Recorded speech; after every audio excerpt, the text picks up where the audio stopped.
That is Holker Street, home of League 2 Barrow AFC, and this is Friday Football 5. Lingard says no to a new contract at Manchester United. Scotland beat Austria. Is it their biggest win in years? And just what is going on with Brazilian players? Hello, and welcome back to Friday Football 5. We are on episode 4, people. So you know the drill by now. We discuss the top 5 topics happening in world football. It's a bit of a naff week because it's International Week.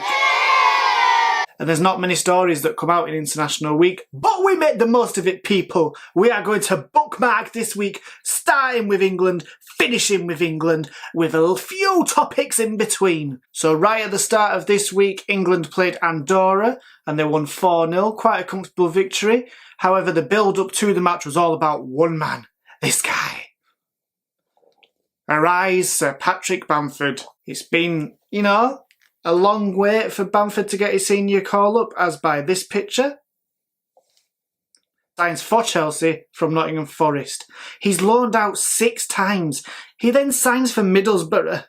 Then he signs to Leeds and he promotes the club to the Premier League. He scores 17 Premier League goals. He gets his first England call-up. And nothing really happened. Yeah, Bamford had a bit of a meh, didn't he? And that's coming from a Leeds fan. He didn't really do anything. He didn't make the most of the opportunities. He didn't get the service, to be fair. I mean, it took England to bring Mason Mount, Jack Grealish and Harry Kane on for the game to kick into gear and for England to win. Because before those subs were made, that game was so Eric Dyer. See what I did there? Clever. Yeah, it was just a boring game to watch the other night. But hey, we got the 3 points and we carried on that momentum onto Wednesday night, yeah? So moving on from Andorra versus England and Bamford's cap, we're talking about someone who I talked about quite a bit really on Friday Football 5, Jesse Lingard. Is that right? Just J-Lings? So, rumour has it that apparently Jesse Lingard has rejected a new Manchester United contract. Why? Why have you waited until after the transfer window to reject the contract? Are you having some regrets there, Jesse son? Surely, if you didn't intend on staying or you knew you weren't going to get the game times, you'd hand your contract in and choose to leave. I don't understand, did you not want to go back to West Ham? Did you think some other club were going to come in? Like Tottenham, Everton, Leeds? I don't quite understand the thought process. Did you think you were going to walk back in and get games times at Manchester United ahead of Fernandes, ahead of Pogba, even ahead of Mata, Van der Beek, Matic? Lingard, your time is done, my boy. Your time at Man United's over.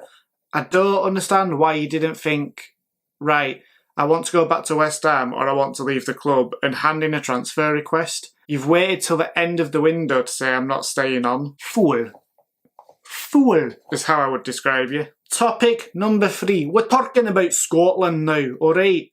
I'm really sorry, Scotland. And I can't speak today. I'm really sorry, Scottish fans, for my poor Scottish accent. Boom! Finally, take number 27, we get it.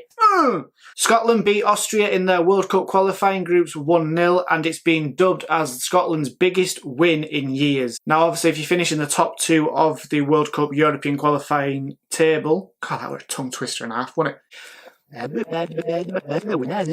If you finish within the top 2 of your World Cup European qualification table, you are in with a chance of qualifying for the World Cup. If you finish first, you get there automatically. If you finish second, you go into a playoff. Scotland have got a very tough group. They've got Denmark and they've got Austria. And Scotland are technically ranked like the 3rd best group. It's going well today. And Scotland are technically ranked the 3rd best team in their group. However, to beat Austria 1-0, it's put them in very good stead to hopefully get second spot. They're not going to get first because Denmark have played 6-1-6. It's just not going to happen. But if Scotland can get into that playoff mix for the World Cup, who knows? Why wouldn't they get through? They got through in Euros. They beat Serbia. And do you know what? Credit where credit's due. Steve Clarke is a good manager. And the Scotland squad at the moment, it's all right. Che Adams up front. Lyndon Dykes obviously scored the winner. Liam Cooper at the back. McTominay. Tierney, if he's fit. Robertson. John McGinn. They're alright, Scotland. They're not too bad at all. Do I think Scotland will qualify? Yeah, go on. I believe in the Scots. Do it! Do it! I believe in you! Moving on to topic number 4 this week for Friday Football 5. Brazil ask FIFA to block players from playing for their clubs. So Premier League clubs are hopeful that players will be available to play this weekend, despite not just Brazil, but Mexico, Paraguay and Chile wanting to prevent them from playing for their clubs. So players who didn't travel to Brazil, Mexico, Paraguay or Chile have basically been banned for 5 days from playing football. So that affects teams like Man City, United, Newcastle, Leeds, Liverpool, Wolves and Watford. 8 players from 5 different clubs have been affected purely from Brazil. However, Raul Jimenez from Mexico, Miguel Almiron from Newcastle, they've also been affected, although apparently Almiron's might be getting overturned. It's annoying because, depending who you support in your team, like Man City are going to lose like Edison, for example, and Gabriel Jesus. Liverpool, Alisson, Fabinho, Roberto Firmino. Leeds are going to lose Rafinha. Oh, that is so frustrating because does that mean Dan James is getting thrown straight into the spotlight? Yeah, probably.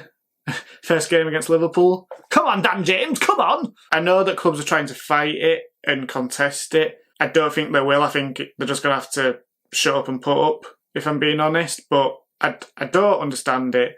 It is what it is.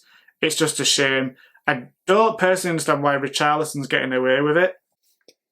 But, man, whatever. It is what it is. It's only one game. It could be worse. It could be, I don't know, 2-week quarantine. They could potentially miss, if they're in Champions League like Man City, they could miss 2, possibly 3 games. Who knows? But, yeah, it is what it is. But it's shit. Final topic this week for Friday Football 5. We're back to talking about the Three Lions, England. So Wednesday night, England played Poland. Harry Kane scored an absolute screamer, his 41st England goal. No subs were made this game. Poland scored right at the death, 1-1. One question really, why no subs? Surely, like, after Kane scored that goal, you'd bring in some fresh legs and try and change it up a bit. Phillips got booked in the 7th minute, which was a stupid yellow. It was never a yellow at all. But you'd even consider taking him off to make sure he doesn't get another yellow and suspended for the next games. For me personally, this is just my opinion, Mason Mount did nothing that game. And Raheem Sterling was shocking. Like, does he not know how to pass a ball? He's so greedy, or he was in that game, it's untrue. But hey, England didn't lose. We got the point. We're still top of the group. It's looking highly likely that we are going to finish top of the group because we're playing Albania, San Marino and Hungary, who we obviously battered the last time we played them the previous week. And from this, like I say, Kane has scored his 41st goal and is now 5th in England's all-time leading goal scorers. Will Harry Kane beat Wayne Rooney's record of 53 England goals? Yeah, he probably will. 13 behind. There's these qualification games against the likes of San Marino and Albania. Probably ain't going to play him because Southgate's going to use it as a chance to maybe see Bamford again, maybe get Ollie Watkins back in, Calvert-Lewin. The World Cup in 2022, depending who we get, you know, could Kane get Golden Boot at a World Cup again? Kane's still young, still fresh. That record is going to get beat. It's as simple as that. And do you know what? Hats off to him because when Rooney did it, nobody thought it was going to get beat. Kane's goal and Kane's strike, it was the highlight of that game because it was just scrappy, it was cagey. Tackles flying left, right and centre. Like, there was no oomph about England really. Like, I don't know, something just felt like it was missing. I don't know if it's just me, but that game just felt a bit flat. And I think he needed to bring in some fresh legs like Lingard, Saka, just to change it up a bit. Just give him a chance, I guess. Redemption as well for Saka. Like, come on. But Southgate is the one and he knows what he's doing, and England are top of the group, like I say. And that concludes this week's International Friday Football 5. Make sure you smash the like button, please. drop a comment about any of the topics that I have discussed this week, and click subscribe. It takes 2 seconds, people. Other than that, I will be back next week because the Premier League, the Championship, League 1, League 2, everything's back. I'll have better subjects to talk about. And we'll be back next week, next Friday. Until then, have a good weekend, have a good week, and I'll see you later. Bye-bye!